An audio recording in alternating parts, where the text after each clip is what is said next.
మత్తయి సువార్త పాఠం 11వ అధ్యాయం 28-29 వచనములు చదువుకుందాం. ప్రయాసపడి భారము మోసుకొనుచున్న సమస్త జనులారా నా యొద్దకు రండి, నేను మీకు విశ్రాంతి కలుగజేతును. నేను సాత్వికుడను, దీన మనసు గలవాడను గనుక మీ మీద నా కాడి ఎత్తుకొని నా యొద్ద నేర్చుకోండి, అప్పుడు మీ ప్రాణములకు విశ్రాంతి దొరుకును. ఏలయనగా నా కాడి సులువుగాను నా భారము తేలికగాను ఉన్నవి. ప్రార్థన. ప్రేమ కలిగిన ప్రియ పరలోకపు తండ్రి, పరిశుద్ధుడు అయిన ప్రభువ, కృపగలిగిన తండ్రి, కనికరము గల దేవ, జాలి గల యేసయ్య, మీకు వందనములు, స్తోత్రములు తండ్రి. చదవబడిన వాక్య భాగమును బట్టి మాతో నాతో అందరితో మాట్లాడి ఈ ఆరాధన మీ ఆత్మతో సత్యముతో జరిగించుకొని స్తుతి ఘనత మహిమ పొందుకొనమని ప్రార్థిస్తూ ఉన్నాను.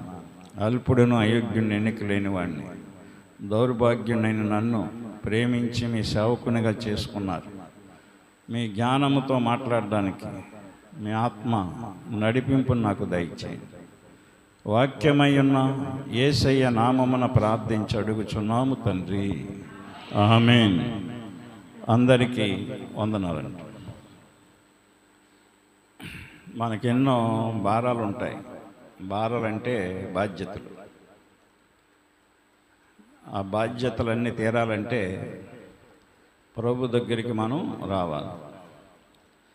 ప్రయాసపడి భారము మోసుకొనుచున్న సమస్త జనులారా నా యొద్దకు రండి, నేను మీకు విశ్రాంతి కలుగజేతును. విశ్రాంతి అంటే సమాధానం, నెమ్మది. దేవుడు నెమ్మదినిచ్చే దేవుడు, సమాధానం ఇచ్చే దేవుడు.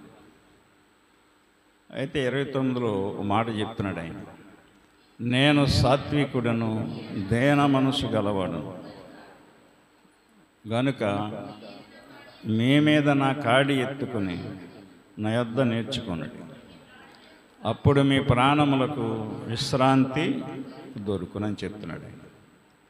నేను సాత్వికుడను, దీన మనసు గలవాడు. ఇవి మనం నేర్చుకోవాలి. సాత్వికం అనేది, దీన మనసు అనేది మనం నేర్చుకోవాలి. ఇంగ్లాండ్ దేశాన్ని విక్టోరియా రాణి పరిపాలించింది. విక్టోరియా మహారాణి పరిపాలించినప్పుడు అది బ్రిటిష్ సామ్రాజ్యం. అది సూర్యుడు అస్తమించినటువంటి సామ్రాజ్యం. ప్రపంచ దేశాలు అన్నిటికంటే గొప్పది అది. ప్రపంచంలో ఉన్న దేశాలన్నిటినీ కూడా జయించారు బ్రిటిష్ వాళ్ళు. ఆ కాలంలోనే మన ఇండియాను కూడా వాళ్ళు తోసిపరుచుకున్నారు జయించి. ఇండియాలో అప్పుడు ఆ ట్రైన్ రూట్లు కానీ, ఈ కాలువలు కానీ, నదులు కానీ, బ్యారేజీలు కానీ, ఇవన్నీ వాళ్ళ కట్టినయే. వాళ్ళ ప్లానింగ్ అంతా. దేవుని ప్రజలు వాళ్ళు ఏ దేశం వెళ్తే ఆ దేశంలో అన్నీ కూడా డెవలప్మెంట్ చేశారు వాళ్ళు. అందులో వాళ్ళ స్వార్థం కూడా ఉంది. వాళ్ళ స్వార్థానికి చేసుకున్నా కానీ అవి ఆ దేశాలకు ఉపయోగపడుతున్నాయి ఈ రోజున. అలాంటి బ్రిటిష్ సామ్రాజ్యాన్ని ఒక ఆడది పరిపాలించింది. ఆమె పేరు విక్టోరియా. విక్టోరియా మహారాణి. సహజంగా రాజులకి, రాణులకి అతిశయం ఉంటుంది, గర్వం ఉంటుంది, అహంకారం ఉంటుంది, ఆధిపత్యం ఉంటుంది. కానీ ఇవేమీ కూడా విక్టోరియా మహారాణిలో లేవు. అంత గొప్ప సామ్రాజ్యాన్ని పరిపాలిస్తున్న అధినేత అయినప్పటికీ ఏ కోసాన కూడా ఆమెలో ఎటువంటి గర్వం లేదు. బా, ఎంత గొప్ప మనసు అండి.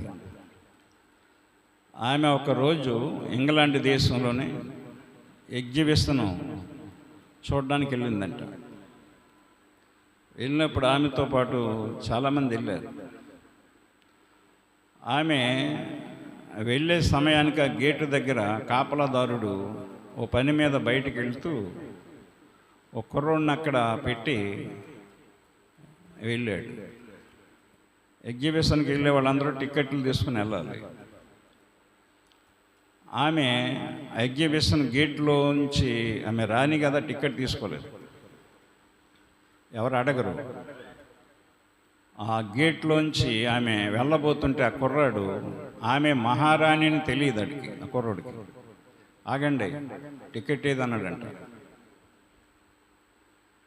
వెంటనే ఆ మహారాణి తన దగ్గర ఉన్న అసిస్టెంట్ని పంపించి టికెట్ కొనుక్కునిరా అని చెప్పి టికెట్ కొనిపించి తెచ్చుకొని ఆ టికెట్ వినయంగా చూపించి ఆ కుర్రాడికి లోపలికి వెళ్ళిందంట.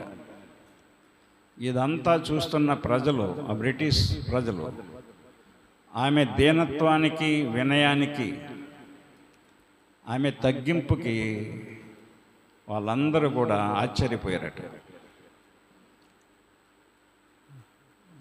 ఈ రోజున అలాంటి దీనత్వం, తగ్గింపు, విధేయత మన యేసు ప్రభు కూడా చూపించాడు ఈ లోకానికి వచ్చి. ఆమె ఒక దేశానికే చూపించింది, లోకానికి చూపించాడు యేసయ్య. అదే మాట ఇక్కడ చెప్పాడు ఆయన, నేను సాత్వికుడను, దేన మనస్సు గలవాడను. అర్థమైందా? మరి సాత్వికం అనే కాడి, దేన మనస్సు అనే కాడి మనం మొయ్యకపోతే, మన భుజాన్ని ఎత్తుకోకపోతే మనకి శాంతి, సమాధానం, సకల ఆశీర్వాదాలు ఎలా వస్తాయి? నేర్చుకోమని చెప్తున్నాడు ఆయన. నేను సాత్వికుడను, దేన మనస్సు గలవాడను గనుక మీ మీద నా కాడి ఎత్తుకొని నా యొద్ద నేర్చుకోండి. దేవుని దగ్గర నేర్చుకోవాలి మనం. వినయం నేర్చుకోవాలి, సాత్వికం నేర్చుకోవాలి, దేన మనస్సు నేర్చుకోవాలి. ఇవి నేర్చుకోకపోతే శాంతి, విశ్రాంతి, సమాధానం రాదో. పైన 28లో చెప్పబడినటువంటి వాక్యములో ఉన్న మన భారం ఏది కూడా మనల్ని విడిచి పోదు. బతికినంతకాలం భారాలతోనే బతుకుతాం, మనం బాధలతోనే బతుకుతాం, కష్టాలతోనే బతుకుతాం. సుఖంగా చనిపోయే అవకాశం ఉండదు. కనుక నా ప్రియ సహోదరుడా, సహోదరి, అలాంటి గొప్ప దేశాన్ని పరిపాలించినటువంటి రాణి అంత తగ్గించుకొని గొప్ప పేరు సంపాదించుకుంది ఆవిడ. ఈరోజుకి కూడా ఇంగ్లాండ్ అనగానే విక్టోరియా రాణి గుర్తుకొస్తుంది. నా ప్రియ సహోదరి, సహోదరులారా గమనించండి, యేసుప్రభు వారు కూడా ఒక రోజున పన్ను చెల్లించమని వచ్చారు ఆయన దగ్గరికి. కపెర్నహూములో ఆయన ఉన్నప్పుడు ఆ గవర్నమెంట్ వాళ్ళు వచ్చారు, పన్ను చెల్లించమని వచ్చి అడిగారు. మత్తయి రాసిన సువార్త పాఠంలో 17వ అధ్యాయం 24 నుండి మనం చదివితే, వారు కపెర్నహూమునకు వచ్చినప్పుడు అరశెకెలు అను పన్ను వసూలు చేయవారు పేతురునొద్దకు వచ్చి, మీ బోధకుడు ఈ అరశెకెలు చెల్లింపడా అని అడుగగా, చెల్లించునని అతడి ఇంటిలోనికి వచ్చి ఆ మాటలాడక మునిపే యేసు ఆ సంగతి ఎత్తి, సీమోనా, నీకేమి తోచుచున్నది? భూరాజులు సుంకమును పన్నును ఎవరి యొద్ద వసూలు చేయుదురు? కుమారుల యొద్దనా, అన్యుల యొద్దనా అని అడిగాను.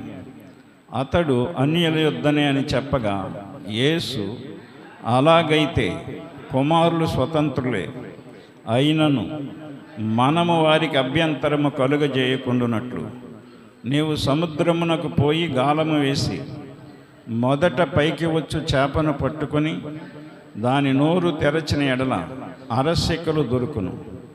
దానిని తీసుకొని నా కొరకును నీ కొరకును వారికెమ్మని అతనితో చెప్పాను. యేసు ప్రభు కూడా రాజులకు రాజు, ప్రభులకు ప్రభు, దేవాది దేవుని కుమారుడు. నేను పన్ను చెల్లించడం ఏంటి అనుకోలేదు ఆయన. నేను పన్ను చెల్లించడం ఏంటి మీకు అని అనలేదు. పన్ను అడిగినప్పుడు ఆ మాట లోపల ఉండి విన్నాడు ఆయన. పేతురు ఇలా మాట చెప్పకముందే పేతుర్ని, నువ్వు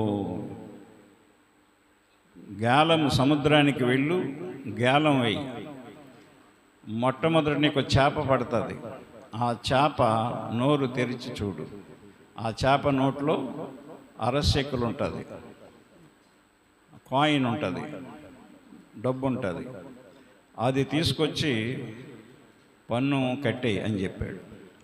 ఎందుకంటే మనం కట్టనక్కర్లేదు, కానీ మనం ఇతరులకు అభ్యంతరకరంగా ఉండకూడదు. కనుక గవర్నమెంట్ రూల్ ప్రకారం గవర్నమెంట్కి కట్టవలసింది మనం కట్టాలి.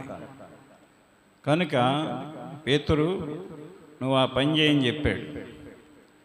పేతురు వెళ్ళి గాలం వేసినప్పుడు పేతురు యేసు ప్రభుని మారు మాట ఆడలేదు.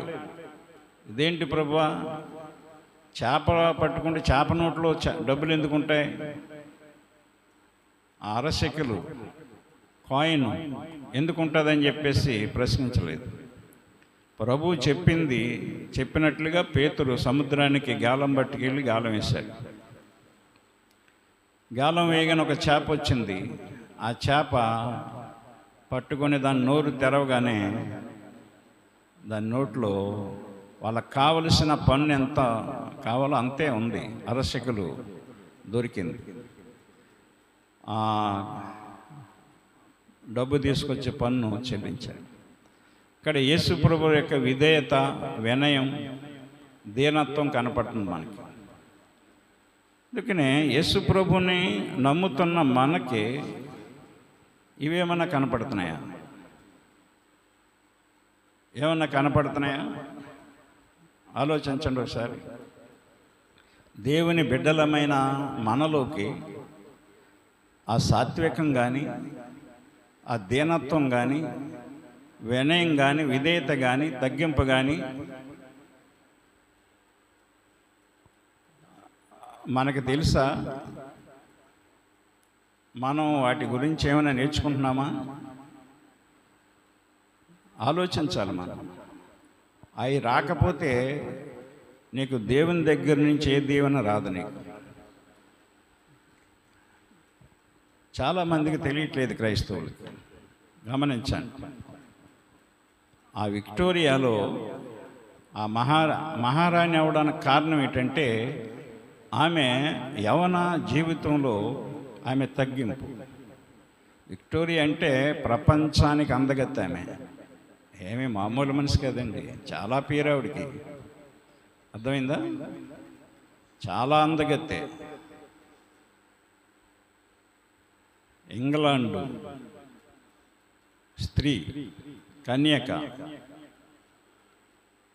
ప్రజల కొరకు ఆమె తన జీవితాన్ని త్యాగం చేసి లేనిపోని వ్యసనాలకి పోకుండా, అలవాట్లకు పోకుండా, అధికారాన్ని దుర్వినియోగం చేసుకోకుండా ప్రజల కొరకు ఆమె తన జీవితాన్ని సాక్రిఫైస్ చేసింది, త్యాగం చేసింది. ఎంతో ఉన్న అందమున్న స్త్రీ, ఐశ్వర్యం ఉన్న స్త్రీ, అధికారం ఉన్న స్త్రీ, ఈ రోజున కొంచెము కలిగితే సారు అహంకారం స్త్రీల్లోకి వచ్చేస్తుంది. రకరకాలుగా తయారవుతున్నారు. క్రైస్తవులు చాలా దారుణంగా ఉంటున్నారండి. అది కరెక్ట్ కాదని దేవుని వాక్యం చెప్తుంది. నా ప్రియ సహోదరుడా, సహోదరి, ఆమె అంత ఉన్నతమైన దేశాన్ని పరిపాలించడానికి కారణం ఆ విక్టోరియా రాణి కలిగి ఉన్న వినయం, విధేయత, దీనత్వం. ఆమె ఎక్కడా కూడా తన జీవితంలో ఎప్పుడు కూడా ఎవరి మీద కోపపడినట్టు కానీ ఎవరినైనా శిక్షించినట్టు కానీ లేదు. ఆమె దగ్గరకు వచ్చినప్పుడు ఎలాంటి మూర్ఖులైనా దుర్మార్గులైనా ఆమె ప్రేమకు ముగ్ధులై, ఆమె ఆప్యాయతకి విధేయులై వాళ్ళ జీవితాన్ని మార్చుకునేవారట.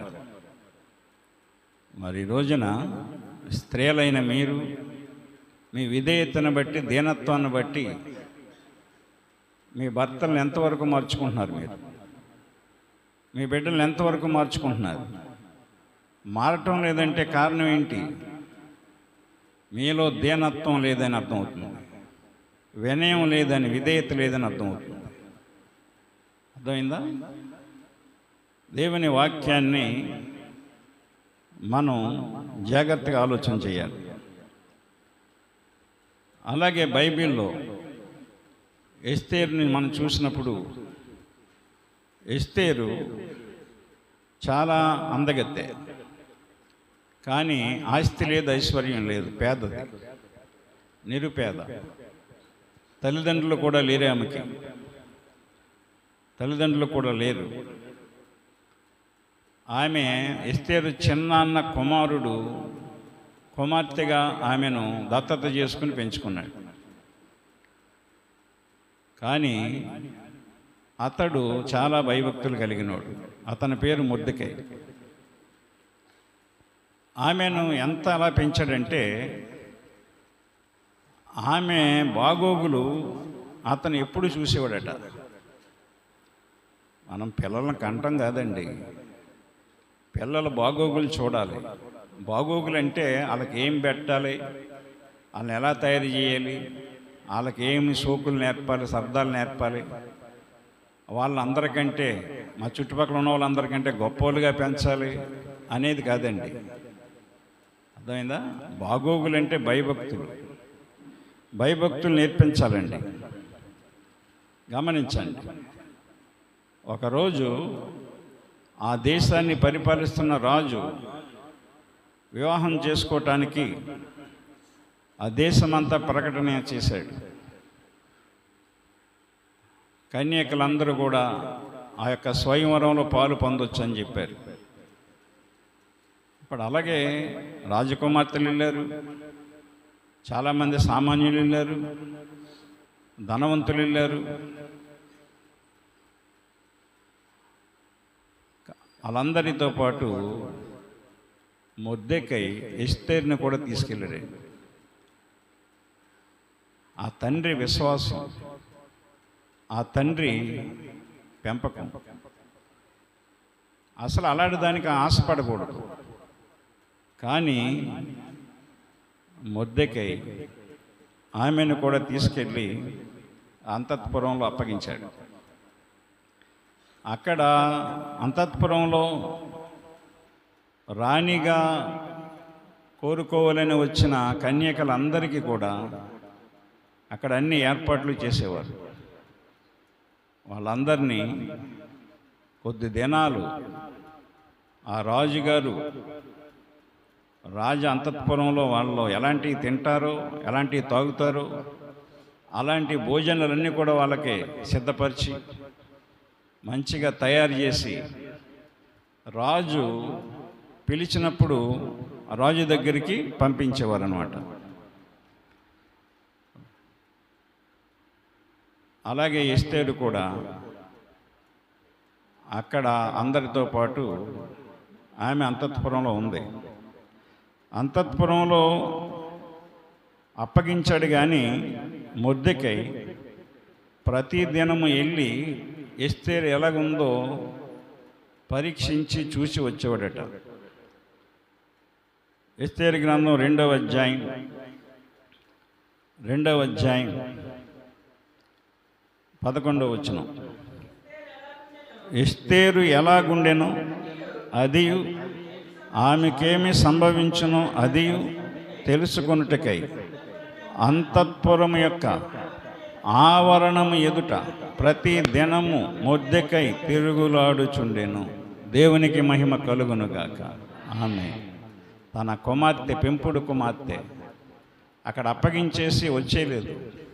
ఏదేటి అవుద్దిలే, ఏదో జరుగుద్దిలే, అయితే అవుతుంది లేకపోతే లేదని వదిలేయలేదండి.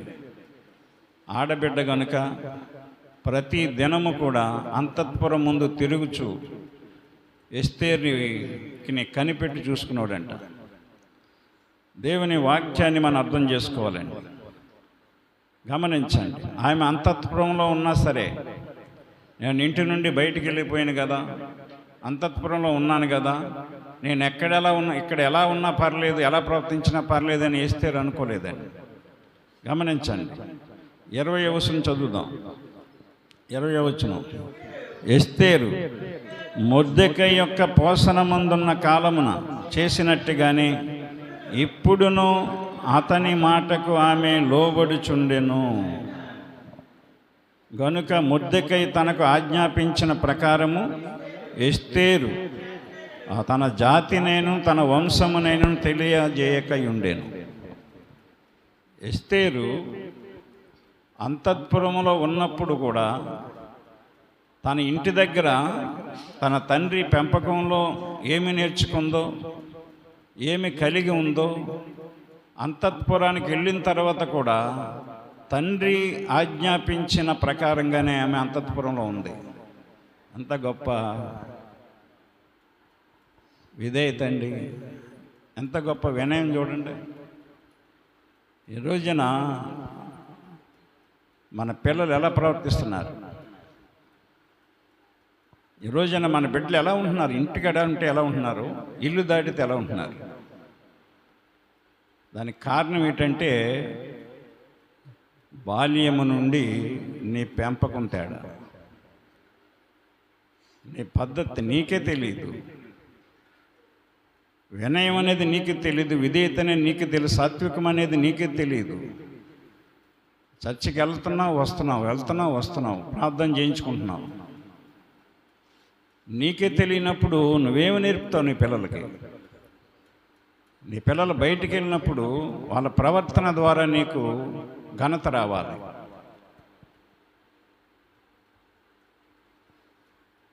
వాళ్ళని బట్టి నీకు గౌరవం రావాలి. నేను అంతఃపురంలో ఉన్నాను కదా, నాకు ఇక్కడ కావలసినవన్నీ సిద్ధపరుస్తున్నారు, నేను ఏది అడిగితే అది ఇస్తున్నాను, ఏది పెడితే ఏది తినాలంటే తింటున్నాను అని చెప్పి ఆమె అక్కడ పరిస్థితిని బట్టి మారలేదు. ఆమె తన ఇంటి దగ్గర ఏ పరిస్థితి కలిగి ఉందో ప్లేస్ అంటే మారింది కానీ, స్థలం అంటే మారింది కానీ తన మనసు మారలేదు, తన పద్ధతి మారలేదు. దేవుని బిడ్డలమైన మనం స్థలం మారొచ్చు, ఇల్లు మారొచ్చు, ప్లేస్ మారొచ్చు, నీ పద్ధతి మారకూడదు, నీ ప్రవర్తన మారకూడదు. అది ఎక్కడ ఉన్నా నీ పద్ధతి వాక్యానుసారంగా ఉండాలి. ఎస్తేరు మొర్దెకై యొక్క పోషణమందున్న కాలమున చేసినట్టుగానే ఇప్పుడును అతని మాటకు ఆమె లోబడుచుండెను. ఎంత గొప్ప విలువైన మాట అండి ఇది. ఈ రోజున స్త్రీలు కానీ పురుషులు కానీ యవ్వన బిడ్డలు, స్త్రీలే కాదు పురుషులు కూడా అలాగే ఉండాలి. ఎలా ఉంటున్నాం ఈ రోజున మనం? అలాగా ఉండాలండి. అయితే రాజు ఒకరు నియమించాడు, షండుడైన హేగేని. ఆ స్త్రీలందరినీ కూడా అతనే చూడాలి, వాళ్ళకి ఏం కావాలో అతనే పెట్టాలి, ఏమి ధరించుకోవటానికి కావాలో అతన్నే అడగాలి, అతనే ఇవ్వాలి అందరికైనా. అయితే రాజు దగ్గరికి, రాజు ముందుకు వెళ్ళే సమయం వచ్చినప్పుడు ఆ స్త్రీలు, ఆ కన్యకలు, యవ్వన బిడ్డలు వాళ్ళు ఎలాంటి అలంకరణ కావద్దు అలాంటి అలంకరణ అలంకరించుకొని వెళ్ళొచ్చు. ఏ కుదువ లేదు. ఏది కావలిస్తే అది వాళ్ళు అడిగిందల్లా ఇవ్వాలి. అందరూ కూడా వాళ్ళు రకరకాలుగా తయారవడానికి వాళ్ళకి ఏం కావాలో కోరుకునేవాళ్ళు. అవన్నీ కూడా ఆ సండుడైన హేగే వాళ్ళందరికీ సిద్ధపరిచేవాడు. అది రాజాజ్ఞ, అది రాజాజ్ఞ. గమనించండి. 13వ వచనం, హెచ్చరిక గ్రంథం 2వ అధ్యాయం 13వ వచనం. మరియు అంతఃపురములో నుండి రాజు ఇంటిలోనికి వెళ్ళవలసిన సమయమందు ఆమె ఏమేమి కోరునో అది అట్టి స్త్రీకి ఇయ్యబడుటకొద్దు అని చెప్తున్నాడు. రాజు దగ్గరికి ముందుకెళ్ళేటప్పుడు ఆ కన్యక, ఆ యవ్వనస్తురాలు ఏమి ధరించుకోవాలనుకుంటుందో, ఎలాంటి బట్టలు కట్టుకోవాలనుకుంటుందో, ఆమె ఏది అడిగితే అది ఇవ్వాలని రాజాజ్ఞ. అర్థమైందా? కనుక అక్కడ అంతఃపురంలో వాళ్ళందరూ కూడా రకరకాలుగా తయారయ్యి రాజుని ఆకర్షించాలని, రాణి అయిపోవాలని అత్యాశతో, దురాశతో వాళ్ళ ఇష్టానుసారంగా తయారయ్యి రాజు దగ్గరికి వెళ్ళారు.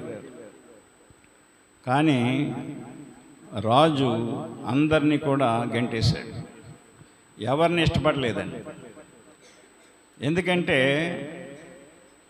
వాళ్ళ అలా తయారైతే రాజు వివాహం చేసుకుంటాడని అనుకున్నారు. వాళ్ళ సొంత ఆలోచన, వాళ్ళ ఉద్దేశాలు, వాళ్ళ అలంకరణ బట్టి రాజు వాళ్ళని కోరుకుంటాడు అనుకున్నారు. కానీ ఎవరిని కూడా రాజు ఇష్టపడలేదు. 15వ వచనం చదువుదాం. మొర్దెకై తన కుమార్తెగా స్వీకరించుకొనిన తన పినతండ్రి అయిన అబీహయీలు కుమార్తెయగు ఎస్తేరు రాజు నొద్దకు వెళ్ళుటకు వంతు వచ్చినప్పుడు స్త్రీలను కాయు రాజు యొక్క సండుడైన ఏగే నిర్ణయించిన అలంకారము కాక ఆమె మరి ఏమీ కోరలేదు. దేవునికి మహిమ కలుగునుగాక. రాజు నియమించిన ఆ హేగే, సండుడైన హేగే, ఆ వ్యక్తి ఏమి ధరించుకోమని చెప్పాడో అవే ధరించుకుంది. వేరే ఎగస్ట్రాలు ఏమి కూడా ఆమె కోరుకోలేదు. అర్థమైందా? ఎందుకంటే ఎస్తేరు అలంకరణ ఇష్టపడేది కాదు, అందంగా కనపడడానికి ఇష్టపడేది కాదు, ఎదుటివారిని ఆకర్షించాలనే ఆలోచన ఆమెలో లేదు. దేవుని మీద ఆధారపడిన వ్యక్తి, భయభక్తులు కలిగిన వ్యక్తి. దేవుని చిత్తమైతే నేను రాయని అవుతాను. నా అందాన్ని బట్టి కాదు, నా అలంకరణ బట్టి నేను అవ్వను. ఎంతమంది స్త్రీలు ఇలాంటి విషయాలు గ్రహిస్తున్నారు ఈ రోజున? అలా గ్రహిస్తే క్రైస్తవులు ఎందుకు అంత ఫ్యాషన్ చేస్తారు ఈ రోజున, అంత స్టైల్ చేస్తారు? ఈరోజు సిటీల్లో మందిరాలకు వెళ్ళండి మీరు, అక్కడ చూడలేము వాళ్ళ మేకప్లు, వాళ్ళ వ్యవహారం, వాళ్ళ ధోరణిలు. అర్థమైందా?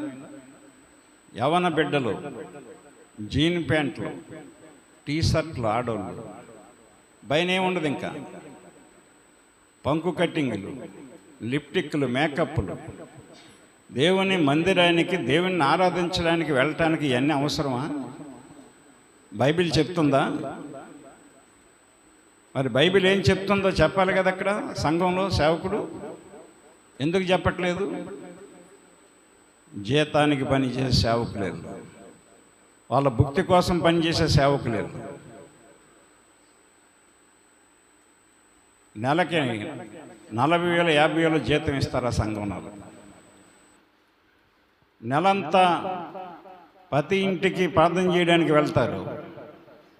అందరూ ఎంప్లాయీస్ కాబట్టి ఒక్కొక్కరు ప్రార్థన చేయించుకుంటే 500కు తక్కువ ఇవ్వరు. అక్కడ నెలంతా గృహప్రవేశం చేస్తే, గృహప్రవేశాలు చేస్తే ₹1,00,000 దాటి వస్తాయి వాళ్ళకి. వాక్యంతో వాళ్ళని గద్దించడం ఎందుకు? వాళ్ళ మనసు బాధ పెట్టడం ఎందుకు? వాళ్ళు ఇచ్చేది పాడు చేసుకోవటం ఎందుకనే దురాశ, దుర్బుద్ధి. నా ప్రియ సహోదరి సహోదరులరా, గమనించాలి మన వాక్యాన్ని. ఒక దైవజనుడు నిన్ను గద్దిస్తున్నాడు వాక్యాన్ని బట్టి అంటే నువ్వు బాగుపడతావని. తల్లిదండ్రులు మనల్ని గద్దిస్తున్నారంటే బిడ్డలు బాగుపడతారని గద్దిస్తారు. రేయ్, నువ్వు చేసేది తప్పు, అమ్మాయి నువ్వు నడిచే నడక తప్పు అని తండ్రి అంటున్నాడంటే నీ బాగు కోరుకుంటాడు తండ్రి. నీ పక్కనున్న వాళ్ళు, ఎదుటిన్న ఎదుటింటి వాళ్ళు, ఆలయాల్లో నిన్ను పొగుడుతారు. నువ్వేమి వినక్కలేదు నీ తండ్రి మాట, నీ తల్లి మాట ఏమి వినక్కలేదు. నీకు ఇష్టం వచ్చిన చెయ్యే, నీకు ఇష్టం వచ్చినట్టు నడరా అని చెప్తారు. ఎందుకంటే మనం పాడైపోతే చూద్దామని వాళ్ళు గుడ్లు అప్పగించుకుని చూస్తూ ఉంటారు. చెడ్డ సలహాలు మనకి ఇస్తూ ఉంటారు. అలాగే మంచి దైవజనుడు కూడా గద్దిస్తాడు నిన్ను, నీకు బుద్ధి వచ్చేలా మాట్లాడతాడు. ఎందుకంటే దేవుడు ఇవన్నీ మనకి ఈ పరిశుద్ధ గ్రంథములో ఎందుకు రాయించి ఉంచాడు? మనకి బుద్ధి కలగడానికి, మనకి జ్ఞానం కలగడానికి. ఈ ఉదయకాల సమయంలో దేవుని వాక్యాన్ని అర్థం చేసుకోవాలి. నా ప్రియ సహోదరుడా సహోదరి, ఎస్తేరు ఆ రాజు నియమించినటువంటి ఆ సండుడైన హేగే నిర్ణయించిన అలంకారము తప్ప ఆమె మరేమీ కోరలేదు. ఇక్కడ ఒక రహస్యం ఏంటంటే, చాలామందికి తెలియంది ఏంటంటే, రాజు ఆ హేగేకి చెప్పాడు, నువ్వు వెళ్ళు, నువ్వు అలంకరణ చెయ్యి, నువ్వు చేసిన అలంకరణ కాకుండా ఎవరేం కోరుకున్నా ఇయ్యి, అబ్జెక్షన్ పెట్టుకో. కానీ నేను మాత్రం నువ్వు చేసిన అలంకరణతో ఏ అమ్మాయి వస్తే ఆ అమ్మాయిని మాత్రమే నేను రాణిగా నియమించుకుంటానని ఆయన రాజు తీర్మానం చేసుకున్నాడు. ఈ రహస్యం, ఈ మర్మం మిగిలిన వాళ్ళందరికీ తెలియదు. ఎందుకంటే వాళ్ళందరూ కూడా ఆత్మీయంగా లేరు, ఆధ్యాత్మికంగా లేరు, వాక్యం తెలవదు, లోకానుసారంగా ఉన్నారు. లోకాన్ని ఆకర్షించినట్లుగానే ఆ రాజుని ఆకర్షించుకుందామని ఆలోచనతో వచ్చారు, దుర్బుద్ధితో వచ్చారు. కానీ ఆ కన్యకలందరికీ తెలీదు. కానీ దేవుడికి తెలుసు. ఆ హేగే నిర్ణయించిన, సండుడైన హేగే నిర్ణయించిన అలంకారముతో వెళ్తేనే రాజు రాణిగా అంగీకరిస్తాడని. ఎస్తేర్కి అక్కడ దుర్బుద్ధి పుట్టనివ్వలేదు, చెడ్డ బుద్ధి పుట్టనివ్వలేదు, ఆకర్షణ ఎస్తేర్లో కలిగించలేదు. ఎస్తేర్కి దేవుడు ఆ మనసిచ్చి అతను అలంకరించిన అలంకరణతోనే ఆ రాజు దగ్గరికి వెళ్ళేలాగా దేవుడు తన మనసుని ఒప్పించాడు.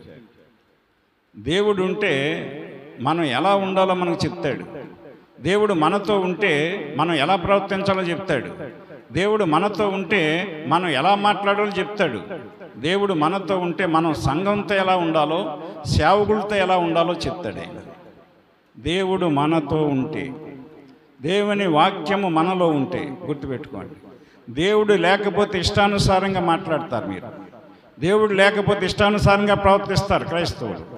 దేవుని వాక్యము వారిలో పని చేయకపోతే లోకానుసారంగా నడుచుకుంటారు. ఇక్కడ మీకు అర్థమైందా నేను చెప్పింది? రాజు ఆలోచన ఏంటంటే, రాజు ఉద్దేశం ఏంటంటే, ఏ అలంకరణ అయితే చేసి పంపిస్తాడో ఆ అమ్మాయే నాకు రాణి. ఎందుకంటే ఆమె లోకాసలు లేనిది, దుర్బుద్ధి లేనిది, సోకులు సరదాలు లేనిది. కనుక రాజుగా నా గౌరవాన్ని నిలబెడుతుంది, రాజుగా నా పరువు కాపాడుతుంది, ప్రజలకు మంచి చేస్తుంది అని రాజు నిర్ణయించుకున్నాడు. కనుక హేగే ఎలా అలంకరిస్తాడో రాజుకు తెలుసు. అంతకుముందు వచ్చిన కన్యకలందరూ కూడా ఎక్కువ అలంకరణతో వచ్చారు ఆయన దగ్గరికి. వాళ్ళ ఇష్టానుసారంగా నగలు ధరించుకున్నారు, విలువైన వస్త్రాలు ధరించుకున్నారు. కానీ ఎస్తేరు మాత్రం ఏ ఒక్కటి కూడా ఎగస్ట్రా కోరుకోలేదు. మరి రోజున ఎన్ని ఎగస్ట్రాలు ఉంటున్నాయి క్రైస్తవుల్లో, ఎన్ని హెచ్చింపులు ఉంటున్నాయి. రకరకాలుగా జడలు, రకరకాలుగా అలంకరణ, రకరకాల డ్రెస్సులు. ఎందుకంటే లోకం నిన్ను చూడాలని, నలుగురు నిన్ను చూడాలని, నిన్ను మెచ్చుకోవాలని, నిన్ను గొప్పగా పొగడాలని. ఆడళ్ళైనా మగాళ్ళైనా ఎవరైనా అలాగే ప్రవర్తిస్తున్నారు.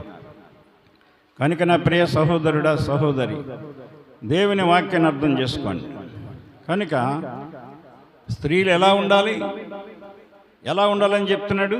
తిమోతికి రాసిన మొదటి పత్రిక 2వ అధ్యాయం, తిమోతికి రాసి అపోస్తులైన పౌలు తిమోతికి రాసిన మొదటి పత్రిక 2వ అధ్యాయం 9వ వచనం కానించి మనం చదువుదాం. కొన్ని విషయాలు మనం తెలుసుకుందాం, వాక్యం ఏం చెప్తుందో నేర్చుకుందాం. మరియు స్త్రీలను అనుకువయు స్వస్థ బుద్ధియు గలవారయుండి తగుమాత్రపు వస్త్రముల చేతనే గాని జడలతోనైనను బంగారముతోనైనను ముత్యములతోనైనను మిగుల వెలగల వస్త్రములతోనైనను అలంకరించుకొనకంటే అలంకరించుకోవద్దని అర్థం, దాని అర్థం. కానీ ఆ వాక్యాన్ని పక్కన పడేస్తున్నాం. రకరకాల వస్త్రాలు, బట్టలకి ఎన్ని డబ్బులు ఖర్చు పెడుతున్నారో, ఎన్ని వేలు ఖర్చు పెడుతున్నారో అర్థం ఉండలేదు.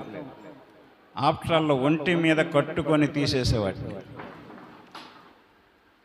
అంత అవసరమా? జ్ఞానం ఉందా? బుద్ధి ఉందా?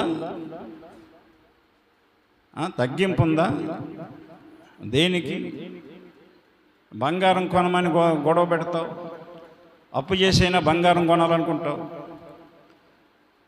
ఈ లోకంలో ఉన్నవారికి ఇవన్నీ, మనకు కాదు. ఎవరైనా ధరించుకోకూడదు. ధరించుకొనక అన్నాడంటే ధరించుకోవద్దని అర్థం. అక్కడ ధరించుకొనక.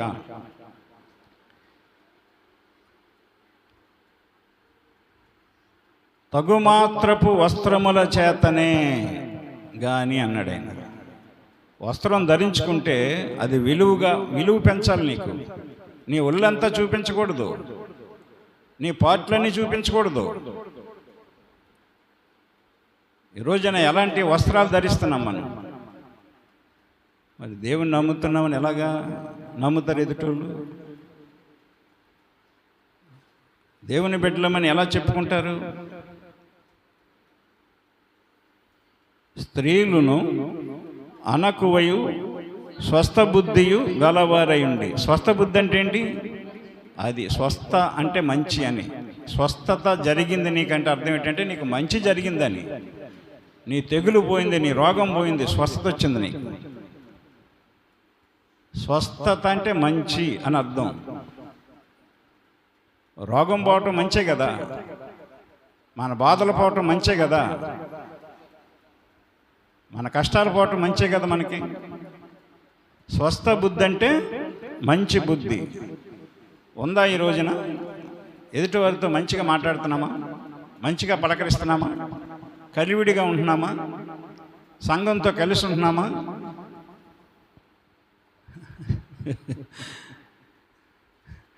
ఏమి నేర్చుకుంటున్నామండి?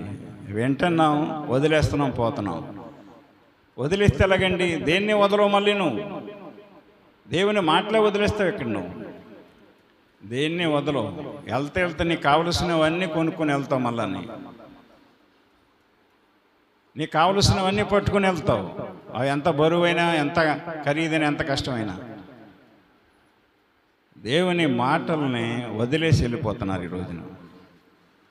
స్వస్థ బుద్ధి గలవారే ఉండి తగుమాత్రపు వస్త్రముల చేతనే కానీ జడలతోనైనను రకరకాల జడలేస్తూ ఉంటారు పిల్లలకి. అవసరమా? రేపొద్దున్న నీ మాట ఏమంటుంది? నువ్వే నేర్పుతున్నావు కదా. ఎందుకంటే నా కూతురు బాగా కనపడాలి. బాగా కనపడితే ఊరుకుంటారా? బాగా కనపడితే ఊరుకుంటారండి? నీ అలంకరణే కదా. గమనించండి. బొంబాయిలో ఒకసారి టీవీలో చూస్తాను. 4 సంవత్సరాలు ఎంత అవుతుంది, 65 సంవత్సరాల ముసలిది బ్యూటీ పార్లర్లకు వెళ్ళి హెయిర్ కట్ చేయించుకొని, మేకప్ వేసుకొని, పంజాబీ డ్రెస్ వేసుకుని, హ్యాండ్ బ్యాగ్ తగిలేసుకుని టిక్కు టిక్కు టిక్కు నడిచెళ్తుందంట. కుర్రాళ్ళు చూశారు. కుర్రాళ్ళు చూసి జీప్ వేసుకొచ్చి మంచి అమ్మాయి భలే ఉందరని చెప్పేసి ఎత్తి జీపులో పాడేసి తీసుకుపోయారంట. తీసుకుపోయి శుభ్రంగా చీకట్లో పెట్టి పాడు చేశారు. ఎందుకు చూస్తే ముసలిది చచ్చింది. అవసరమా? అవసరం అండి. అది తన అలంకరణ ప్రాణం మీద తెచ్చుకుంది. నిజమండి, ట్రూత్. ఇది జరిగింది. ఒకసారి 4 సంవత్సరాలు ఎంత అయింది, నేను అప్పుడు కూడా చెప్పాను మీకు. మెరకాని గుర్తుందో లేదు.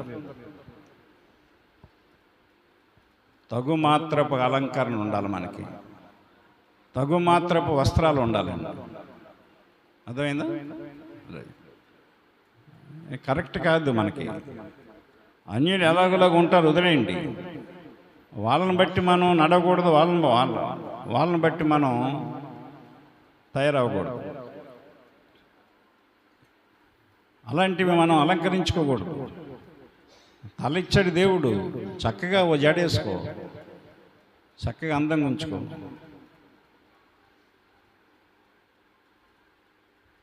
గమనించండి. రకరకాల జడలు, రకరకాల పంకులు. ఆడదిలాగా ఉండాలి, మగోడులాగా ఉండాలి. మగోడు ఆడదాని వేషం వేయకూడదు, ఆడది మగోడు వేషం వేయకూడదు. ఇప్పుడు ఈ జీన్ ప్యాంట్లు, టీ షర్ట్లు వేస్తున్నారు ఆడోళ్ళు. ఆ డ్రెస్సులో ఆడోళ్ళు మగోళ్ళియా ఆడోళ్ళియా? ప్యాంటు టీ షర్ట్లు మగోళ్ళియా ఆడోళ్ళియా? మగోళ్ళు తగ్గిపోయారు. ఆడోళ్ళు సిటీల్లో చూడండి మీరు వెళ్ళి, చాలా మళ్ళీ తక్కువ డ్రెస్సులు. అది మనకి తగదండి. ఎస్తేరు అలా అలంకరించుకోలేదండి. అందుకనే ఆమె 127 రాజ్యాలకి, సంస్థానాలకి రాణిగా ఆమె ఎన్నుకోబడ్డది. ఎస్తేరుని చూసిన వాళ్ళందరికీ దయ కలిగిందంట. గమనించండి. అక్కడ మనం చూస్తే రాజుకే కాదండి, గమనించండి.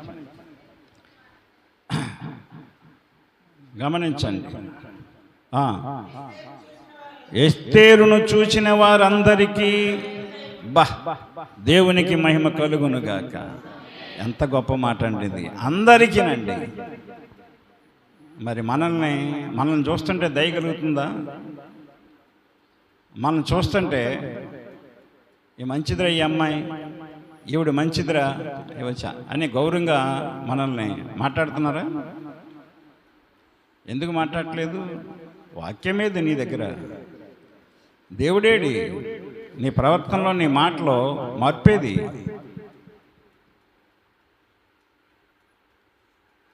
ఎంత గొప్ప మాట అండి అది. మామూలు మాట అది. ఎస్తేరు గొప్పలు ఉన్నారు అక్కడ.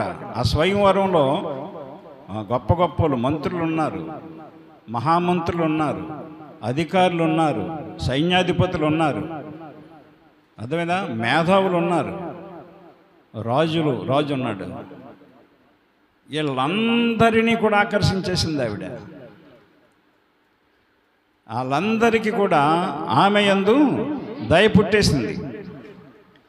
ఈ ప్రకారం ఎస్తేరు రాజైన అహస్వేరోసు ఏలుబడి యందు 7వ సంవత్సరమున టెబెతు అను 10వ నెలలో రాజనగరిలోనికి అతని యొద్దకి పోగా, స్త్రీలందరికంటే రాజు ఎస్తేరును ప్రేమించెను. కన్యకలందరికంటే ఆమె అతని వలన దయాదాక్షిణ్యములు పొందెను. అతడు రాజ్య కిరీటమును ఆమె తల మీద ఉంచి ఆమెను వస్తీకి బదులుగా రాణిగా నియమించెను. అదండి, నువ్వు హెచ్చించబడాలి, ఒక రాణిగా, రాణి లాంటి ఉన్నతమైన స్థితిని, జీవితాన్ని నువ్వు కలిగి ఉండాలంటే నువ్వు దేవుని మాట విని తీరవలసిందే. దేవుని వాక్యాన్ని ధరించుకోవలసిందే. నువ్వు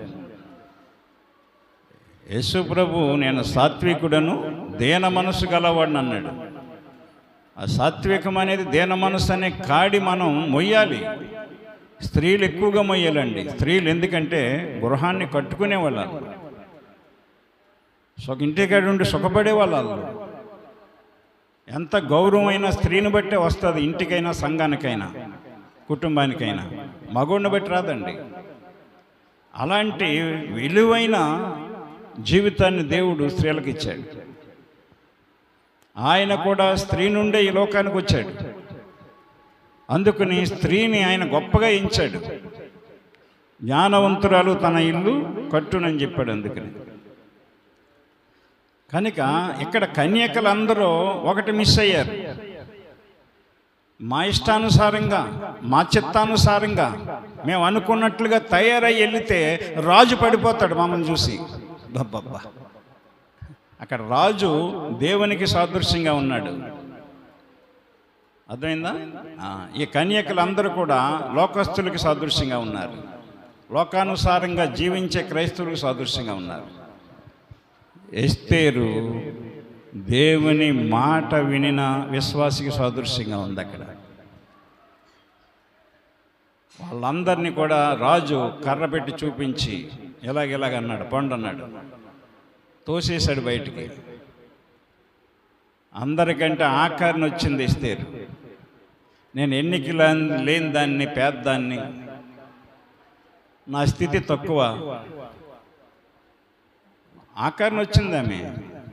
అంతకుముందు అందరూ కూడా అన్నీ అలంకరించుకుని వెళ్ళిపోయారు. రాజుకి, దేవునికి, రాజుకి సండుడికి ఒక అండర్స్టాండింగ్ ఉంది. హేగే నువ్వు ఏ అలంకరణ నియమిస్తావో ఆ అలంకరణతో ఏ స్త్రీ వస్తే అదే మనకు రాణి, మన రాజ్యానికి అని చెప్పేశాడు. అంతే. ఆమె రాణి అవ్వకముందే సండుడనే హేగేకి అర్థమైపోయింది. అప్పటికి అందరినీ దేవుడు, రాజు బయటికి పొమ్మన్నాడు.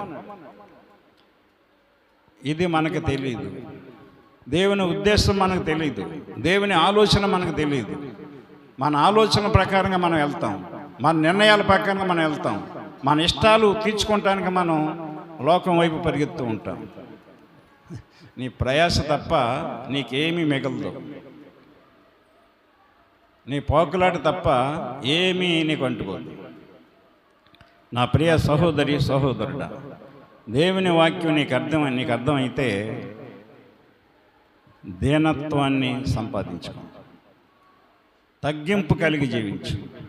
తగ్గించుకోవాలండి. సంఘంలో నీ 4 డబ్బులు ఉన్నంత మాత్రం దేవుడు ఇచ్చాడు. డబ్బుని బట్టి గర్వించుకో, ఉద్యోగాన్ని బట్టి గర్వించుకో, నీ స్థితిని బట్టి గర్వించుకో.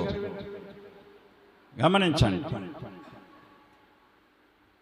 అన్నీ ఉన్నాయని తిని గర్వించొద్దని చెప్తున్నాడు ఆయన. అన్నీ ఉన్నాయని మనం గర్వించకూడదు. అర్థమైందా? హెచ్చించుకోకూడదు. పర్లేదు, నాకు లోటు లేదు కదా అని నువ్వు అనుకోకూడదు.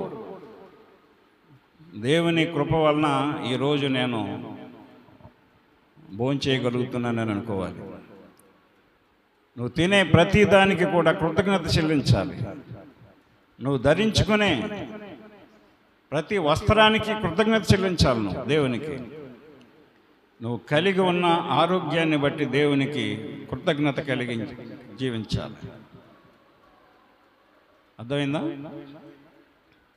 చెప్తున్నాడు నేను, ప్రయాసపడి భారము మోసుకొనుచున్న సమస్తమైన జనులారా నా యొద్దకు రండి, నేను మీకు విశ్రాంతిని కలుగజేయునని చెప్పాడు. కనుక దేవుని వాక్యాన్ని అర్థం చేసుకోండి. దేవుని వాక్యాన్ని అర్థం చేసుకుని దేవుని లాంటి మనసు మనం కలిగి ఉంటామని దేవుడు చూస్తున్నాడు. కనుక తగ్గింపు ఉండాలి, నీలో విధేయత ఉండాలి, వినయం ఉండాలి, సంఘముతో కలిసి ఉండే మనస్తత్వం ఉండాలి, సేవకునితో సహవాసం కలిగే మనసు ఉండాలి నీకు. పాస్టర్ గారు ఎలా ఉన్నారో పోయిన ఉండదు మీకు వారం అంతా. వారం ఆదివారం గుడికి వస్తారంతే. సారి మాట్లాడదాం అయ్యగారితో, సార్ అమ్మగారితో మాట్లాడదాం అనే ఆలోచన రాదు మీకు. ఎందుకంటే లేక వాక్యము మీలో లేక సేవకులను గుర్తు చేయదు వాక్యం. ఎంతసేపు నీ బంధువుల్ని, నీ చుట్టాలని, ఇరుగు పొరుగుల్ని. అది ఆత్మీయత కాదండి. అది దానివల్ల నష్టపోతాం మనం. అది ఆధ్యాత్మికం కాదు. అది దానివల్ల కోల్పోతాం. అది తెలియట్లేదు. నష్టం జరిగినా, కోల్పోతున్నా, కష్టాల పాలవుతున్నా మనకు అర్థం కావట్లేదు. ఎందుకంటే వాక్యాన్ని నువ్వు సరిగ్గా వినటం లేదు. వింటే ఎక్కడైనా ఒకేలా ఉంటావు. ఎస్తేరు నేర్చుకుంది, ఇంటి దగ్గర నేర్చుకుంది వాక్యాన్ని. అంతఃపురంలోకి వచ్చిన అలాగే ఉందామే. అలా ఉందో లేదో అని చెప్పేసి ఆ తండ్రి ప్రతిరోజు తిరుగుతూనే ఉన్నాడు. బిడ్డలను కూడా మనం కాపాడుకోవాలి, కనిపెట్టి చూసుకోవాలి. బిడ్డల్ని కనేసి అలా కావలసినవి ఇచ్చేసి వదిలేయటం కాదు. అలా కనిపెట్టి చూసుకోకపోతే పాడైపోతారు పిల్లలు. తెలిసి తెలవన వయసు, యవన వయసు, తొట్టిల్లుతారు, తొందరపడతారు, తూలిపోతారు, సాతనడాలను పట్టేసుకుంటాడు. ఎవరైనా సేవకులైనా విశ్వాసులైనా ఎవరైనా బిడ్డల్ని జాగ్రత్తగా కనిపెట్టి చూసుకోవలసిన పని తల్లిదండ్రులదే. వాళ్ళ సేవకులైనా విశ్వాసులైనా ఎవరైతే కనిపెట్టి చూసుకుని క్రమశిక్షణలో పెంచుకుంటారో ఆ బిడ్డలు ప్రయోజకులు అవుతారు, గొప్పోళ్ళు అవుతారు, దేవునికి ఘనత తెస్తారు. ఎస్తేరు అలాగ గొప్ప ఘనత తీసుకొచ్చింది. తన జాతిని కాపాడుకోవటానికి ఆమె అక్కడ ఆ రాజ్యంలో ఆమె ఉపవాస ప్రార్థన కూడా చేసింది. ఆమె తినటానికి అన్నీ ఉన్నాయి, దొరలడానికి పరుపులు ఉన్నాయి, అన్నీ ఉన్నాయి. కానీ ఆమె ఉపవాసం ఉండవలసిన పని లేదు. తినకుండా 3 రోజులు ప్రార్థన చేయవలసిన పని లేదు. తన జాతికి, తన తండ్రి సంతతికి కష్టం వచ్చింది, మరణకరమైన ప్రమాదం వచ్చింది. తప్పనిసరిగా ఉపవాసం ఉండాలని తీర్మానం చేసుకుంది. ఉపవాసం ఉండి 3 దినాలు తను, తన పనికిత్తరు అందరూ కలిసి ప్రార్థన చేశారు. ఒక సంఘముగా కూడుకొని, సమూహంగా కూడుకొని, అంతఃపురంలో తిని తాగి తందనాలాడకుండా, పరుపుల మీద దొరలకుండా అవన్నీ పక్కన పాడేసి 3 దినాలు కూడా అన్నీ మానుకొని, నేను బాగానే ఉన్నానులే, నా తండ్రి ఎలా పోతే నాకేంటి, నా తల్లి ఎలా పోతే నాకు పెంచినోళ్ళే కదా, వాళ్ళ గురించి నేను అంత పోకరాడవలసిన పని లేదు, నా జాతి ప్రజలు ఎలా పోతే పోని అని అనుకోలేదు. ఎందుకంటే ఆత్మీయంగా ఎదిగిన యవనబడ్డ ఆమె స్థితి మారినా కానీ తన ప్రార్థనా స్థితి మారలేదు. రాణి అయినా కానీ, అంతఃపురంలో ఉన్నా కానీ తన ఆత్మీయ జీవితం, ప్రార్థనా జీవితాన్ని కోల్పోలేదు. ఈనాడు ప్రార్థనకే రావట్లేదు సరిగ్గా. వెళ్ళేదేముంది, పోయేదేముంది, పాటలు పాడడానికి రావట్లేదు ఎవరు. దేవుడు అందుకేనేమో పాటలు పాడే వరం నాకు ఇచ్చాడు. నేనే పాడుకుంటున్నాను, నేనే వాక్యం చెప్తున్నాను. దేవుడు అందుకేనేమో నా కుమారుడికి వాయించే వరం ఇచ్చాడు. దేవుడికి తెలుసండి ఈరోజు ఆయన పోయేదేముంది, చేసేదేముంది, పాడేదేముంది.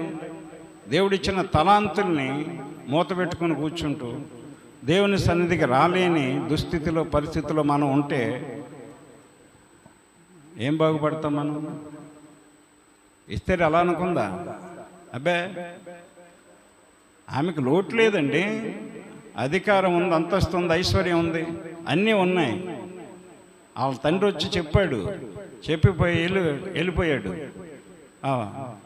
నేను ఉండవలసిన పని లేదని అనుకోలేదామె. నా జాతి పాడవకూడదు, నా జాతి నశించిపోకూడదు, నా తండ్రి నశించిపోకూడదు, నా తండ్రి కోసం, నా జాతి కోసం 3 రోజులు ఉపవాసం ఉండి ప్రార్థన చేద్దాం. దేవుడు చెప్పాడు కదా ఉపవాసం ఉండి ప్రార్థన చేయమని అని దేవుణ్ణి జ్ఞాపకం చేసుకుందండి. అంత స్థితికి ఎదిగినా సరే దేవుణ్ణి జ్ఞాపకం చేసుకుని 3 దినాలు ఉపవాసం ఉండి ప్రార్థన చేసిందండి. గమనించండి దేవుని వాక్యాన్ని. 3 దినాలు ఉపవాసం ప్రార్థన చేసింది. నీ భర్త నశించిపోతున్న ఉపవాస ప్రార్థనకు రావు, నీ కొడుకులు దేశదిమ్మలుగా తిరుగుతున్న ఉపవాస ప్రార్థనకు రావు, నీ ఒంట్లో ఆరోగ్యం లేకపోయినా ఉపవాస ప్రార్థనకు రావు, పరిస్థితులు బాగోపోయిన ఉపవాస ప్రార్థనకు రావు. ఏంటంటే అది సాగుబడి అవుతుంది కదా, లోటు లేకుండా దేవుడు పోషిస్తున్నాడు కదా. నువ్వు అనుకుంటున్నావు దేవుడు పోషిస్తున్నాడు అనుకోవట్లేదు, దేవుడు పోషిస్తున్నాడని అనుకుంటే దేవుని దగ్గరికి వస్తావు. దేవుడు అనేది గుర్తుంటే దేవుని దగ్గరికి వస్తాం. మనం ఎంత కడిగి ఉన్నా. ఎస్తేరు అలా మర్చిపోలేదు కదా. ఎందుకంటే దీనత్వం కలిగిన అమ్మాయి, వినయం కలిగిన అమ్మాయి, తగ్గింపు కలిగిన అమ్మాయి, దేవుని వాక్యము ఎరిగిన అమ్మాయి. మరి వాక్యాన్ని ఎప్పుడు తెలుసుకుంటాం మనం? వాక్య ప్రకారంగా ఎప్పుడు నడుచుకుంటాం? ఎప్పుడు బాగుపడతాం? నువ్వు తెలుసుకుంటేనే బాగుపడతావు. చనిపోయేదాకా తెలుసుకోవట్లేదు ఈనాడు క్రైస్తవులు. అలాగే చనిపోతున్నారు, అదే స్థితిలో పోతున్నారు. అది కరెక్ట్ కాదండి. అక్కడ ఏం చెప్పాడు తిమోతి పత్రికలో? అలాంటివేమి అలంకరించుకొనక దైవభక్తి గలవారమని. గమనించండి, గుర్తుందా మీకు అది? అధ్యాయం 2వ అధ్యాయం, తిమోతి రాసిన మొదటి పత్రిక 2వ అధ్యాయం 10వ వచనం. దైవభక్తి గలవారమని చెప్పుకొను స్త్రీలకు తగినట్టుగా ఉందా అది మన దగ్గర? ఇంటి దగ్గరుండి శుక్రవారం ప్రార్థనకు రారు స్త్రీలు.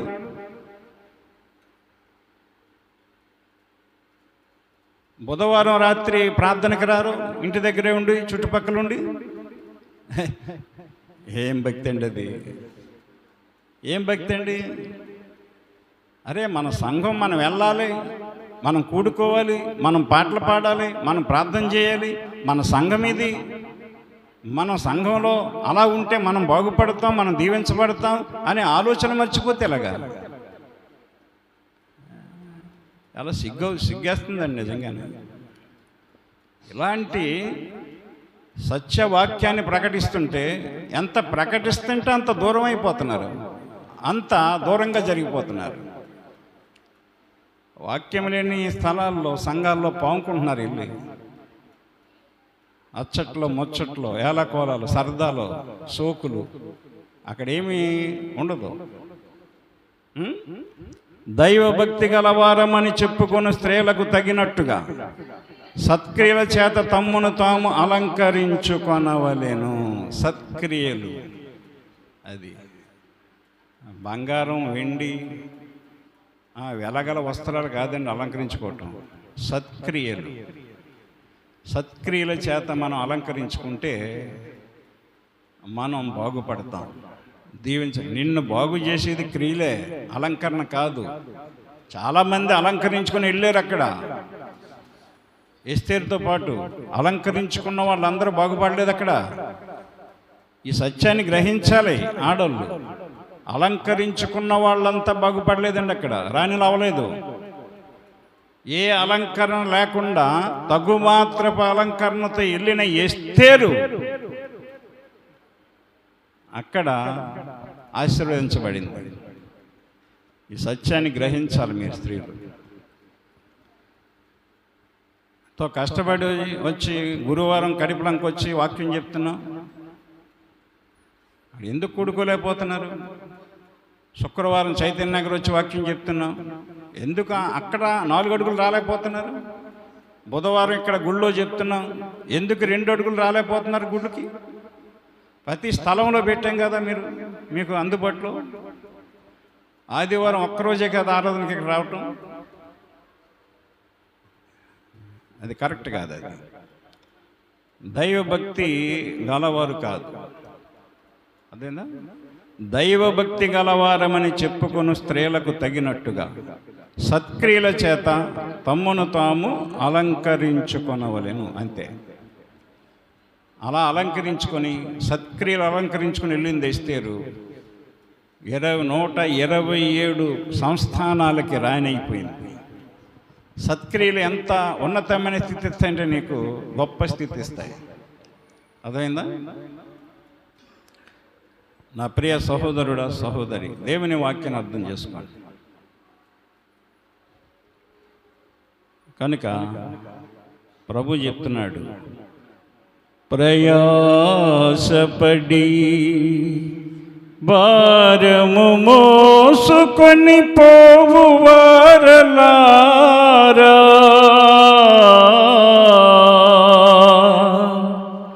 నా యొద్దకు రండి, మీకు విశ్రాంతిని కలుగజేతును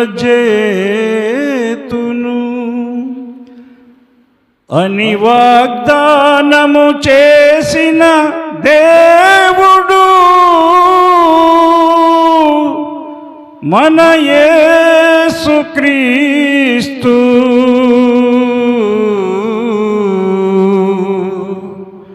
అందరికీ దేవుడు ప్రభువు. మీకు ఎలాంటి భారం ఉన్నా దేవుని దగ్గరికి రండి, దేవుని సంఘముతో పాలు పంచుకోండి, సేవకులతో సహవాసం కలిగి ఉండండి.